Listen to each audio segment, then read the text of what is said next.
Mr. Murdoch doesn't want me to work. He says I have to be a career. Why did certain talented actresses from the 60s struggle to win over audiences despite their beauty and skills? What made them fall out of favor during a time that celebrated stardom? Let's find out. Jane Fonda. Jane Fonda.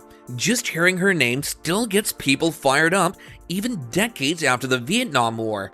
She's a Hollywood icon, the daughter of the legendary Henry Fonda, with a career that spans over 6 decades. But despite all that, what really made her infamous was her activism in the 70s. It was like being born into Hollywood royalty, then stepping into one of the most intense periods in American history. That's exactly what Jane did.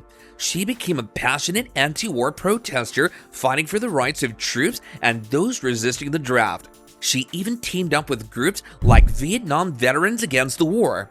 Sounds pretty brave, doesn't it? But things took a wild turn in 1972. Jane made a controversial trip to Hanoi, and suddenly she wasn't just an activist anymore, she was Hanoi Jane. There was also a photo sitting on a North Vietnamese anti-aircraft gun that could cause such an uproar. Although she apologized, sure, but even now, over 40 years later, there are still people who just can't stand her. It makes you wonder, how can something that happened so long ago still make people this mad? Fonda's story really shows how deeply actions can stick with us, especially when they happen during such a heated time in history. Sophia Loren. Sophia Loren was an absolute icon in 1960. She was taking the world by storm with her stunning looks and incredible talent. Everyone was obsessed with her, except apparently Charlton Heston. Loren was about to make history as the first actor to win an Oscar for a non-English language film with 2 women, but not everyone in Hollywood was a fan. Loren had been making waves since she signed for her 5-picture deal with Paramount in 1956. Whether it was drama or comedy, she owned the screen with her powerful presence.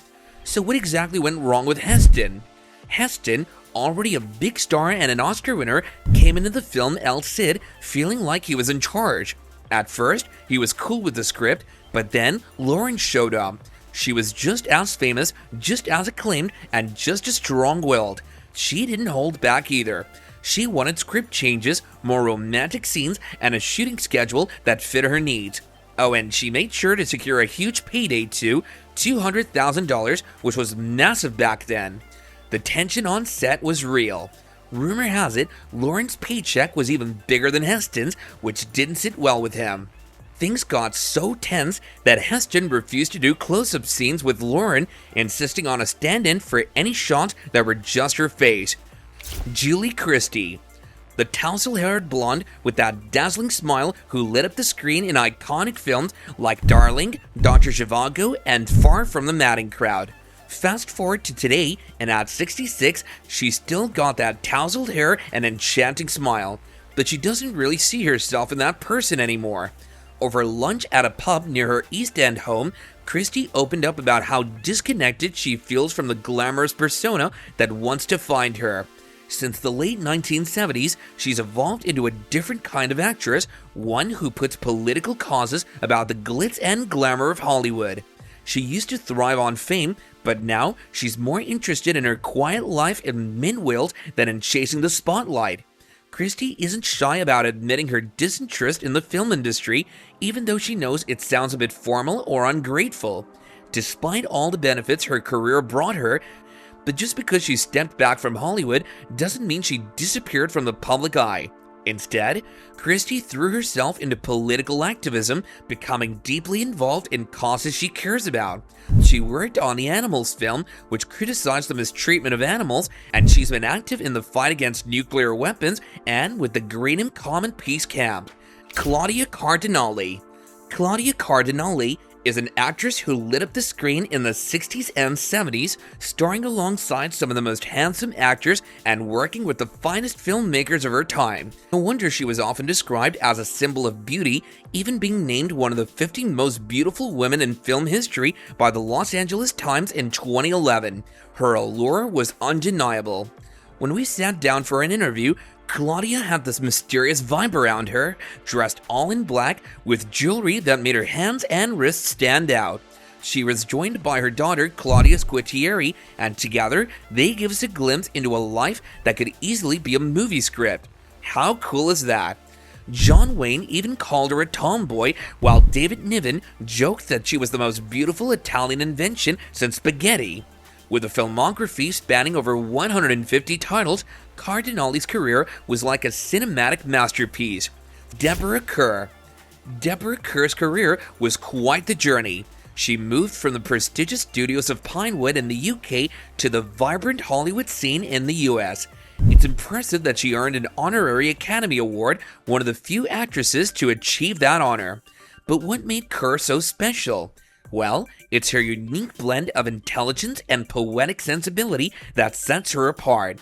In her early 20s, Kerr took on iconic roles in films like The Life and Death of Colonel Blimp and Black Narcissus. Remember how she captivated audiences in those? As her career progressed, she tackled even more complex and controversial roles. Films like Love on the Dole and Hatter's Castle really showcased her talent. Julie Andrews. Julie Andrews is known for her iconic roles in The Sound of Music and Mary Poppins, but did you know that there are some surprising off-screen stories about her? Well, Richard Harris, her co-star from the 1996 film Hawaii, offered some unexpected insights into her personality after they worked together. Now remember, this is just Harris's perspective, but in his biography, Richard Harris, the biography by Michael Fanny Callan, he described Andrews as quite different from the warm characters she portrayed on screen. According to Harris, she could be condescending and mean during their collaboration. He even shared stories about how he playfully teased Andrews after overhearing her in what he thought were secretive conversations with the director. Ava Gardner. Hollywood's notorious bad girl lived a life as dramatic as the role she played. Ava Gardner was a major Hollywood star known for her beauty and dramatic roles. Born in North Carolina, she became famous in the 1940s and 50s with films like The Killers and Mogambo. Gardner was married 3 times, first to Mickey Rooney, which was heavily influenced by studio control and pushed some ethical boundaries, then to jazz musician Artie Shaw, and lastly to Frank Sinatra. Her marriage to Sinatra was especially high profile and glamorous. Gardner passed away on January 25, 1990. Her life, filled with fame and personal drama, continues to fascinate and make her a lasting icon of Hollywood. So were these actresses truly unlikable, or did the audience simply miss what made them truly remarkable? Don't forget to comment your thoughts down below, and don't forget to like, share, and subscribe.